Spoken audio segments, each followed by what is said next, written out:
passo a palavra ao general Tomás. Vossa Excelência dispõe de até 15 minutos para a sua exposição. Muito obrigado, senhor presidente, senhores deputados. Vou tentar ser breve para passar exatamente as demandas do Exército Brasileiro e os principais desafios que a gente tem. Pode passar, por favor?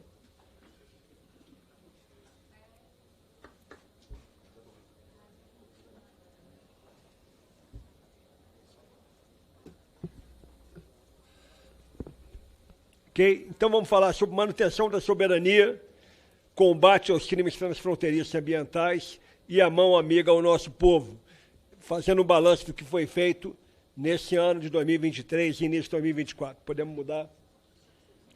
Então, quanto à manutenção da soberania, nossa parte no jogo das nações, vamos mudar?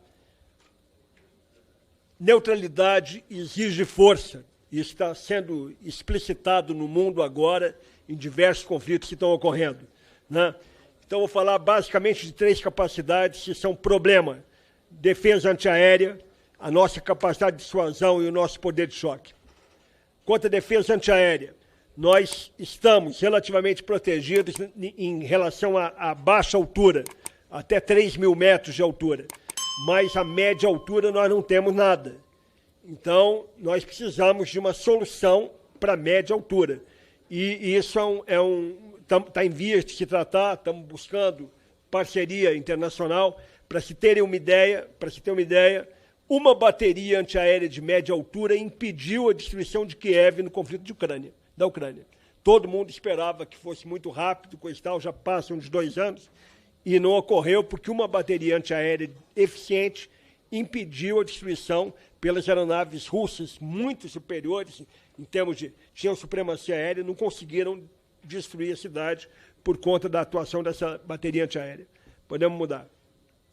Nosso projeto de antiaérea. Então, a gente tem uma previsão de 4,1 bilhões e nós, até agora, executamos 10,7. E esse ano, a gente tem 0,53% do total. Ou seja, demora muito tempo para a gente conseguir. Se não houver alguma coisa extra, a gente não vai atingir esse objetivo, que é um objetivo importante para um país de dimensão continental como o nosso. Podemos mudar.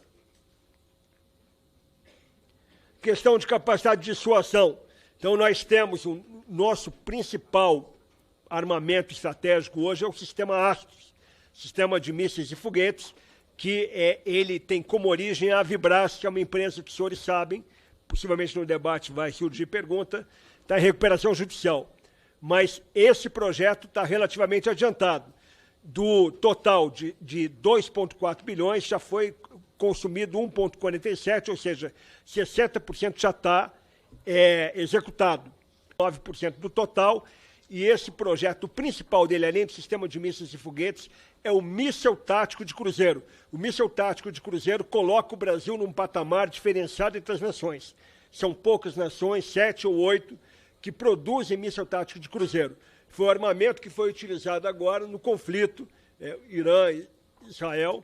Então, a última parte do ataque é o míssil tático de cruzeiro. É um míssil teleguiado, que ele tem possibilidade de atingir um alvo com até 9 metros de precisão, então, e voa 300 quilômetros.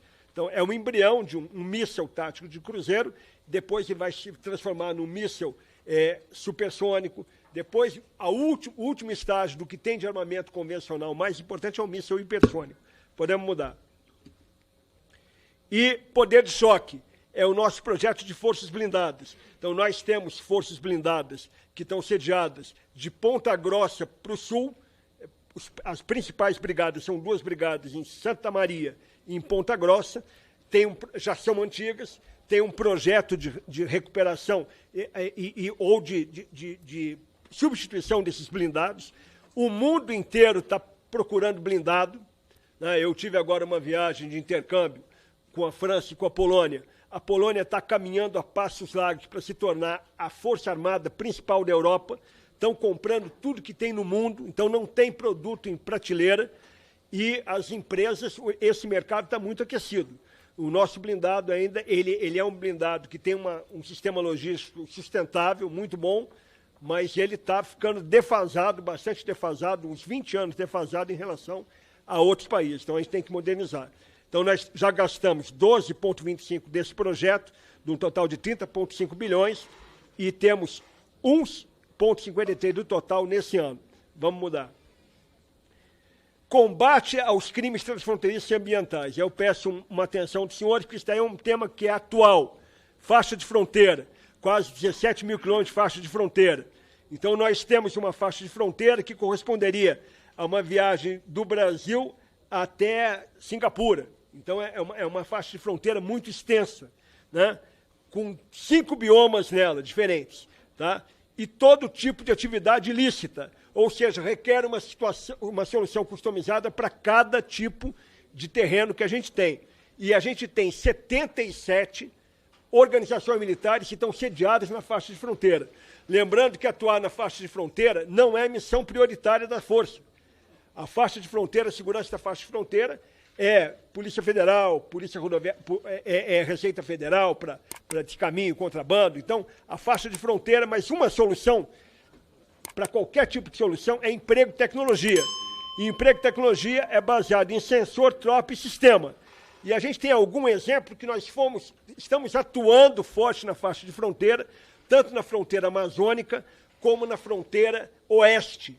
Então, vou passar alguns dados para os senhores. Vocês estão vendo na tela um pequeno vídeo do emprego de tecnologia. É uma aeronave com olho da águia, que foi acionada a partir de uma visão termal à noite, uma embarcação fazendo um descaminho aqui. Essa embarcação, ela, não sei se vai rodar o vídeo, aqui são as pessoas, quando abordadas, elas abandonam o material e saem correndo. Isso produziu 600 quilos de apreensão de droga. Isso é resultado concreto. Tá? Então, vamos mudar. Podemos mudar. Então, só para os senhores terem uma ideia, resultados de 23. Então, só de avaliação das apreensões na região norte, teve uma operação que foi a Operação da Foz do Rio Puraquê. Foram 824 milhões de prejuízo tangível ao crime organizado. 824 milhões, quase 1 bilhão. Né? Então, isso foi obtido com uma operação conjunta, integrada, uma operação interagência com todas as agências, mas como nós estamos na área, a gente cedia principalmente as operações, a maioria dos meios são das Forças Armadas. Aí tem Marinha, tem Força Aérea, tem todo mundo. Vamos mudar. A Operação Ágata Fronteira Oeste, que começou agora em 6 de novembro de 2023. Então, ela tem resultados que são muito bons. Então, já foram destruídas aeronaves, embarcações, veículos, mas o mais importante é que houve, como foi uma operação que não foi só episódica, por 2 semanas, como tem sido feito, já dura quase 5 meses, vai para o 6º mês de maio. Então, essa operação produziu um efeito de operação espelhada no país amigo. Então, isto potencializou o número de apreensões. Só de destruição de plantação no país amigo, de maconha, foram 630 toneladas de destruição. Então, além da apreensão de cocaína, porque como a fronteira é customizada, é do Mato Grosso, do norte do Mato Grosso até Foz do Iguaçu, então tudo que foi apreendido gerou mais de 3.457.000, contando com a apreensão que foi feita no país amigo de ilícito que deixou de entrar no Brasil. Isso é facilmente constatado porque as rotas mudaram e o preço aumentou. Então, o pessoal começou a ter que, não vai parar, mas começou a ter que fazer o transporte com uma logística muito maior. Isso ocorreu efetivamente. Eu vou mostrar para os senhores depois se mudou rota, porque eu fui comandante no Paraná, fiz várias operações ali e tinha um movimento intenso. Isso acabou, com um pouco de emprego e tecnologia. Então, teve que mudar aquela rota, aquela região de Guaíra, na fronteira com o Mato Grosso, ficou limpa. Então, para cada R$1 que foi investido, foram 19 milhões de reais, o retorno foi de R$180. Isso, se a gente colocar o que foi represado, é intangível. Nós não sabemos o que foi represado. Podemos mudar.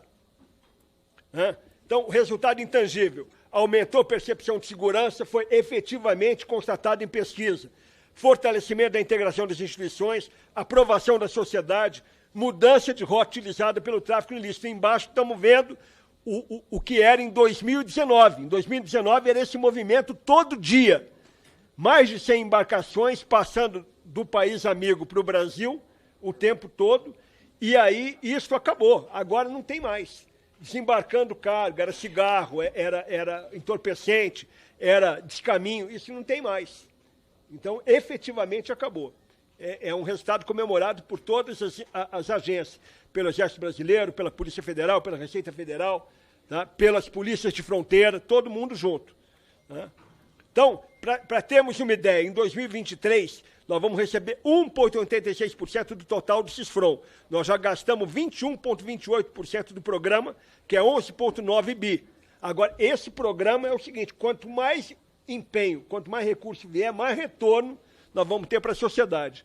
Vamos resolver o problema do tráfico? Não. Mas vamos mitigar bastante, criar dificuldade, sim. Com outras ações é possível que a gente melhore nossa proteção na faixa de fronteira. E, por último, a mão amiga ao nosso povo. Então, terra indígena Yanomami. Estamos falando de um território do tamanho de Portugal, que atinge 2 estados. Para se ter uma ideia, tem 430 quilômetros de dimensão para um lado e 670 para o outro. Aqui tem a comparação com o estado de São Paulo. É muita coisa e tudo é selva. Só anda aí de helicóptero. Eu já tive várias vezes lá, o ministro esteve lá, convido os parlamentares a irem para lá. É uma realidade diferente. 2 questões muito complicadas. Uma questão é o ilícito, que é a mineração ilegal. E a outra questão é a humanitária, a questão dos indígenas que estão ali. São 366 comunidades indígenas que estão na área, para a gente poder atender. Então, deslocamento totalmente baseado no modal aéreo, largas distâncias e alto custo. Nós estamos aumentando ali nossa presença naquela área, estamos aumentando. Então, a dinâmica de distribuição de cestas, por exemplo, que foi feita, já foram distribuídas mais de 50 mil cestas, desde o começo da operação até agora. É muita coisa. Né? Isso numa das maiores operações aéreas e de helicóptero que a gente fez na América Latina nos últimos tempos, na história.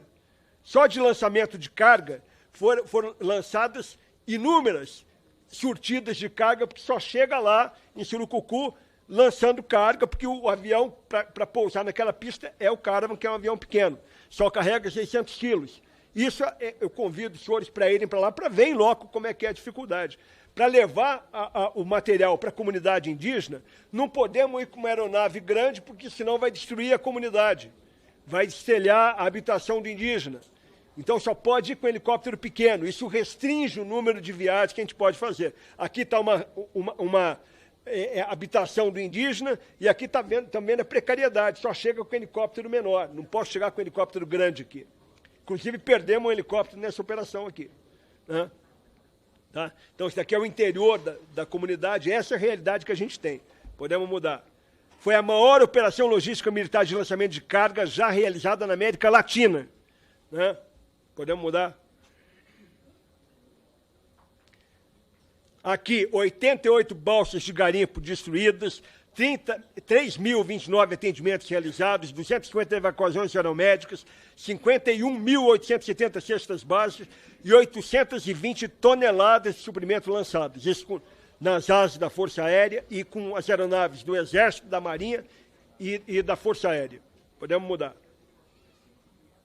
Operação São Sebastião, no começo do ano passado, quando a gente caiu praticamente um morro, eu estive lá visitando, se não fosse o helicóptero do Exército voando com capacidade de voo noturno, na chuva, não chegava o bombeiro lá. Então, aquilo ali foi o maior exemplo de mobilização num domingo de carnaval, no tempo muito curto, o pessoal estava lá atendendo.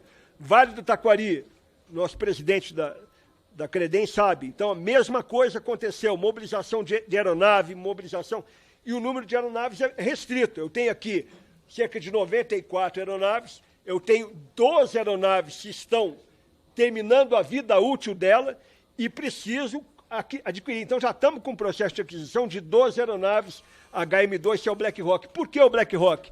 Porque é a única aeronave que está no mercado disponível agora. Não tem uma aeronave de outra procedência que tenha a possibilidade de ser adquirida. Então, esse processo de aquisição já está em curso.